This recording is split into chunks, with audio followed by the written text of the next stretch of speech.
इस दुनिया में हमारे नाम सिर्फ हमारे पहचान है, हमें पुकारने का एक साधन है, उसका हमारे गुणों से कोई लेना देना नहीं है।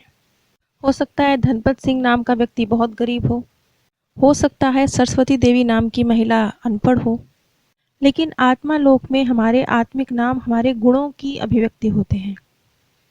हम ये चीज़ देख चुके हैं कि किस तरीके से रंग, रूप, गति, ध्वनि, ये चारों चीज़ें आत्माओं को एक उनकी पहचान होती हैं, ये उनकी ऊर्जा की पहचान है और ये चारों तत्व एक दूसरे से संबंधित हैं।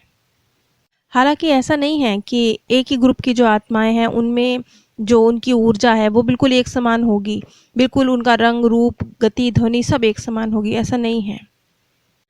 आत्मा लोक में ध्वनि के लिए एक भाषा होती है, ध्वनि ही एक भाषा है, लेकिन ये बोले जाने वाली भाषा नहीं है।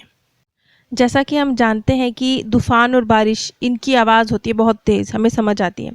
हंसने की, गुनगुनाने की, बुदबुदाने की, इन सब की भी एक ध्वनि होती है, लेकिन इन साउंड्स को आप एक्सप्लेन नहीं कर सकते। लेकिन डॉक्टर न्यूटन कहते हैं उन्होंने ये चीज़ नोटिस करी कि जैसे एक ही ग्रुप में मेंबर आत्माएं हैं तो कुछ उनकी ध्वनियाँ सेम होती हैं।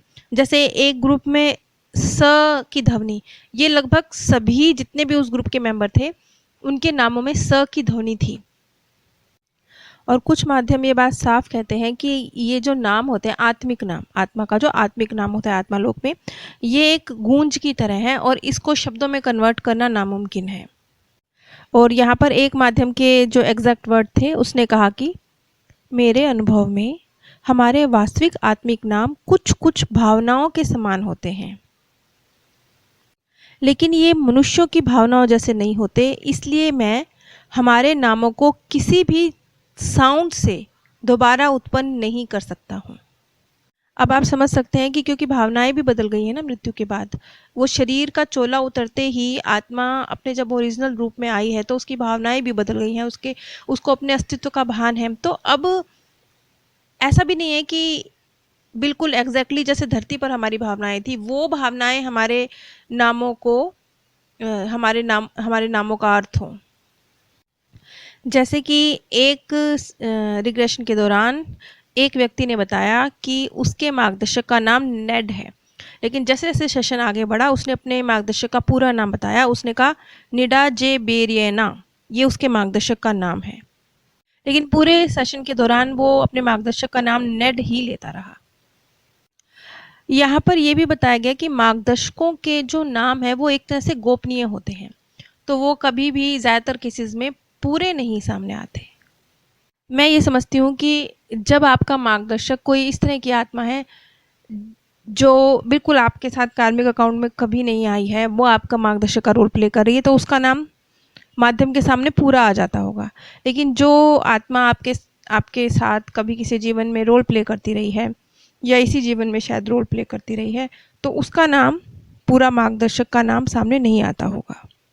और एक चीज़ और निकल के आई, डॉक्टर न्यूटन कहते हैं कि जैसे जैसे आत्मा विकसित होती जाती है उसका नाम परिवर्तित होता जाता है, क्योंकि स्वाभाविक है ना, जब ये नाम गुणों के आधार पर हैं तो जैसे जैसे गुणों में प्रगति होती जाएगी तो नाम परिवर्तित होगा। तो जैसे कि उन्होंने यहाँ पर एक माध्यम ने अपना नाम कहा था कि मेरा पहले नाम वीणा था, शायद ये भारतीय रही होंगी, लेकिन अब बदलकर उनका नाम कवीना हो गया। और एक स्थान पर ऐसा भी हुआ कि जब एक तरह से डॉक्टर न्यूटन को जवाब ही देने बंद कर दिए माध्यमों ने। क्यों जवाब देने बंद कर दिए? क्योंकि उन तक साफ मैसेज पहुंचाया गया कि उन्होंने गोपनीयता की सीमा को पार कर दिया है, इससे ज़्यादा जानकारी उन्हें नहीं मिल सकती, इस जानकारी से उनका कोई लेना देना नहीं है।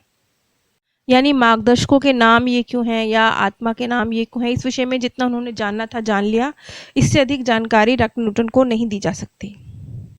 अगली कड़ी में हम देखेंगे कि किस तरीके से अब अपरिपक्व आत्माएं या मध्यवर्ती आत्माएं या विकसित आत्माएं सीखती हैं, आगे बढ़ती हैं आत्मालोक में।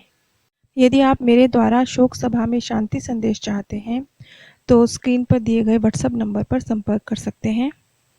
आप सभी पर परमात्म सौंदर्य, प्रेम और आनंद सदैव बरसता रहे। आप सभी दिव्य परम धाम में स्थान प्राप्त करें। इस दुनिया में हमारे